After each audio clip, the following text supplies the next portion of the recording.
ನೀರೆಂದರೆ ಯಾರಿಗೆ ತಾನೇ ಇಷ್ಟವಿಲ್ಲ ಹೇಳಿ. ಅದರಲ್ಲೂ ನಿಸರ್ಗದ ಮಧ್ಯೆ ನೆಲೆಯಾಗಿರುವ ಕಲ್ಯಾಣಿಯಲ್ಲಿ ಮಿಂದೆದ್ದು ನೀರಿನಲ್ಲಿ ಆಡುವುದೇ ಒಂದು ಮಜವಲ್ಲವೇ. ಹಾಯ್ ಹಲೋ ಎಲ್ಲರಿಗೂ ನಮಸ್ಕಾರ. Welcome to my first vlog. ಇಂದಿನ ನಮ್ಮ ಪ್ರಯಾಣ ದಕ್ಷಿಣ ಕಾಶಿ ಎಂದೇ ಪ್ರಸಿದ್ಧಿಯಾಗಿರುವ ಮಹಾಕೂಟದಲ್ಲಿ ನೆಲೆಯಾಗಿರುವ ಮಹಾಕೂಟೇಶ್ವರನ ಸನ್ನಿಧಾನಕ್ಕೆ.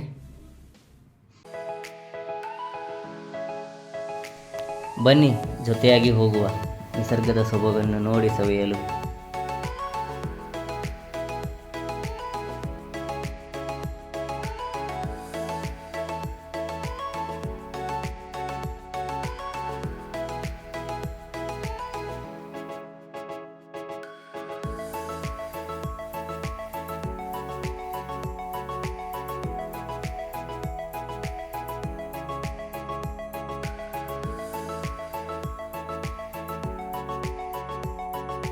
ಬೆಟ್ಟಗುಡ್ಡಗಳ ನಡುವೆ ತಗ್ಗುದಿಣ್ಣೆಗಳೇ ತುಂಬಿದ ರಸ್ತೆಯಲ್ಲಿ ಅಂಕುಡೊಂಕಿನ ಹಾದಿ ಸಾಗಿ ಬಂದು ನಾವು ತಲುಪಿದ್ದು ಶ್ರೀ ಕ್ಷೇತ್ರ ದಕ್ಷಿಣ ಕಾಶಿ ಶ್ರೀ ಮಹಾಕೂಟಕ್ಕೆ.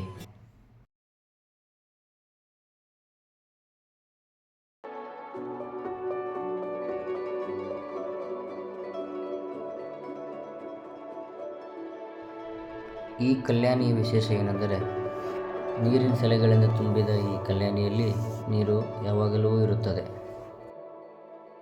ಬನ್ನಿ ನೀರಿನಲ್ಲಿ ಆಟ ಆಡುತ್ತಾ ಇನ್ನೂ ಸ್ವಲ್ಪ ವಿಷಯಗಳನ್ನು ತಿಳಿದುಕೊಳ್ಳೋಣ.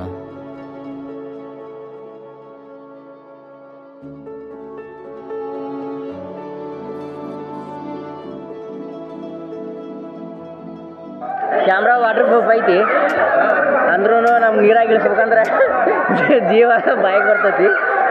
ಅಂದ್ರೂ ಆಗಿದ್ದಾಗಲಿ ಅಂತ ತೊಗೊಂಬಂದೆ ನೀರಾಗ.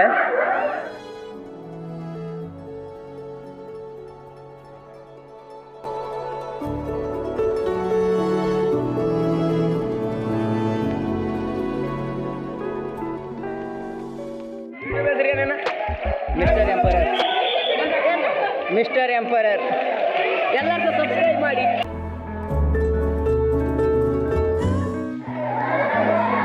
ಕಲ್ಯಾಣಿ ಏನೊಂದು ವಿಶೇಷ ಏನಂದ್ರೆ, ಒಳಗೆ ಬರೋಕೆ ಅಲ್ಲೊಂದು ಐತೆ, ಒಳಗೆ ಇಳಕ್ಕೆ ಇಲ್ಲೊಂದು ಐತಿ.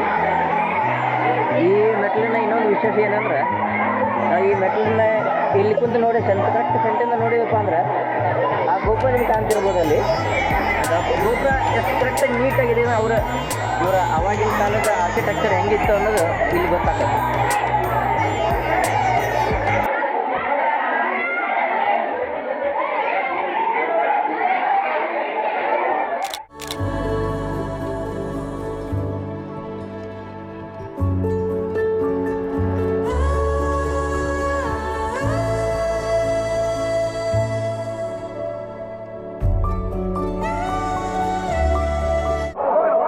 ಮಹಾಕೂಟದ ಮತ್ತು ಇನ್ನೊಂದು ವಿಶೇಷ ಏನಂದ್ರೆ, ಈ ಕಲ್ಯಾಣ ಜೊತೆಗಡೆ ಈ ಒಂದು ಮೂಲೆಯಲ್ಲಿ ಒಂದು ಕೋನೇಶಂಕರ ಲಿಂಗ ಅಂತೇಳಿ ಒಂದು ಶಿವನ ಲಿಂಗ ಇದೆ.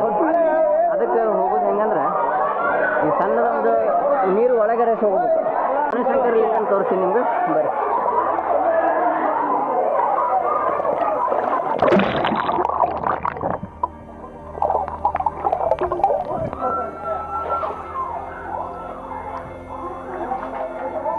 ಈಗ ನಾವು ಒಳಗೆ ಬಂದ್ವಿ. ಆಲ್ರೆಡಿ ಕ್ಯಾಮ್ರಾ ಒಳಗೆ ಏನು ಕಾಣುತ್ತಾ ಇಲ್ಲ ನಂಗೆ ಗೊತ್ತಿಲ್ಲ. ಇಲ್ಲಿ ಲಿಂಗು ಐತಿ, ಒಂದೆರಡು ಗುಡಿ ಬರ್ತಾವ.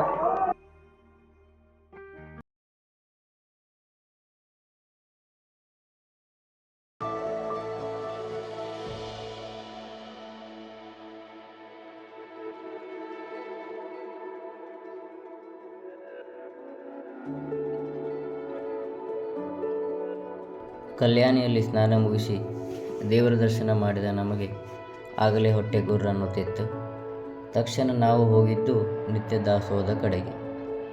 ಪ್ರಸಾದವನ್ನು ಸೇವಿಸಿ ನಾವು ನಡೆದಿದ್ದು ನಮ್ಮ ಮನೆಯ ಕಡೆಗೆ.